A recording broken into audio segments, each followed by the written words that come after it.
Assalamualaikum warahmatullahi wabarakatuh.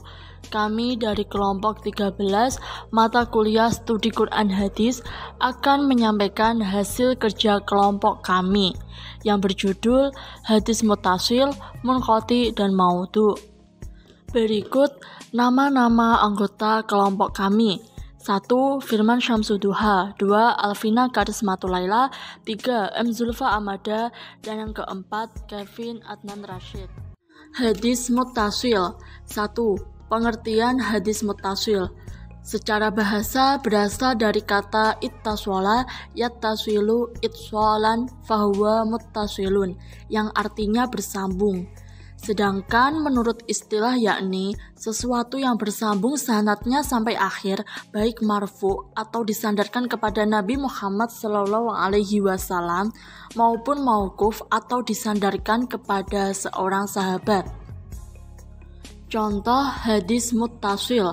1. Contoh hadis muttasil marfu adalah hadis yang diriwayatkan oleh Malik dari Nafi dari Abdullah bin Umar bahwa Rasulullah SAW bersabda, yang artinya orang yang tidak mengerjakan sholat asar seakan-akan menimpakan bencana kepada keluarga dan hartanya.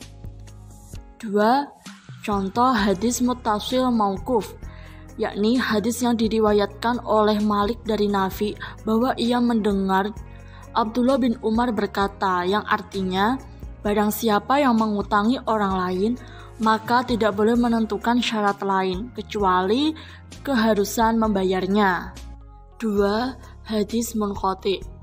Pengertian hadis munqati. Menurut bahasa, munqati berasal dari kata inqata'a yang artinya adalah terputus, sedangkan munqati adalah sesuatu yang terputus. Menurut sebagian ulama hadis lainnya, hadis munqati adalah setiap hadis yang tidak sambung sanadnya. Ini merupakan pendapat dari Al-Khatib, Ibnu Abdul Bar, dan lainnya. Contoh hadis munqati.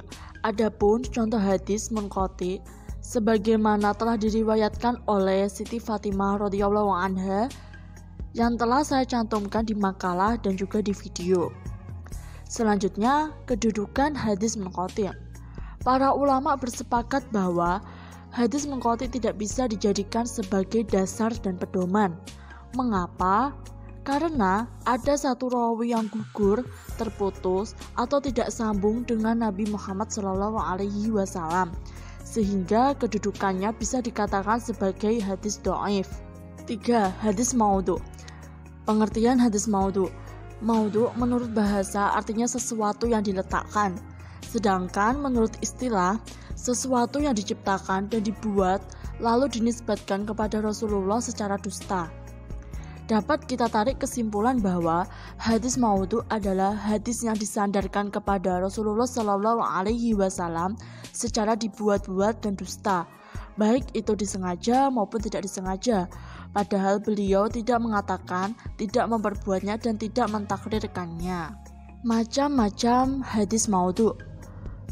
1. Perkataan itu berasal dari pemalsu yang disandarkan pada Rasulullah SAW. 2. Perkataan itu berasal dari ahli hikmah, orang zuhud atau Israiliyat, dan pemalsu yang menjadikannya hadis. Yang ketiga, perkataan yang tidak diinginkan rawinya, melainkan dia hanya keliru. Ciri-ciri hadis maudhu. 1. Dari segi sanad atau perawi. Yang pertama, salah satu perawinya adalah seorang pendusta dan hadis itu hanya diriwayatkan oleh dia. Yang kedua, pengakuan dari pemalsu hadis, seperti pengakuan Abu Ismah Nuh bin Abi Maryam bahwa ia telah memasukkan hadis-hadis tentang keutamaan Al-Quran. Yang terakhir, fakta-fakta yang disamakan dengan pengakuan pemalsuan hadis. Misalnya, seorang perawi meriwayatkan dari seorang syekh, padahal ia tidak pernah bertemu dengannya, atau ia lahir setelah syekh tersebut meninggal. Yang kedua, dari segi matan atau isi hadis. Yang pertama, tata bahasa dan struktur kalimatnya kurang baik. Yang kedua, bertentangan dengan nas Al-Quran, as-sunnah atau ijma' yang pasti, dan hadis tersebut tidak mungkin dibawa pada makna yang benar. Dan yang terakhir, isinya rusak karena bertentangan dengan hukum-hukum akal yang pasti, kaidah-kaidah akhlak yang umum, atau bertentangan dengan fakta-fakta yang dapat diindra manusia. Baiklah, itu tadi presentasi yang dapat saya sampaikan. Semoga bisa bermanfaat bagi semuanya. Bila ada kurang lebihnya mohon maaf. Wassalamualaikum warahmatullahi wabarakatuh.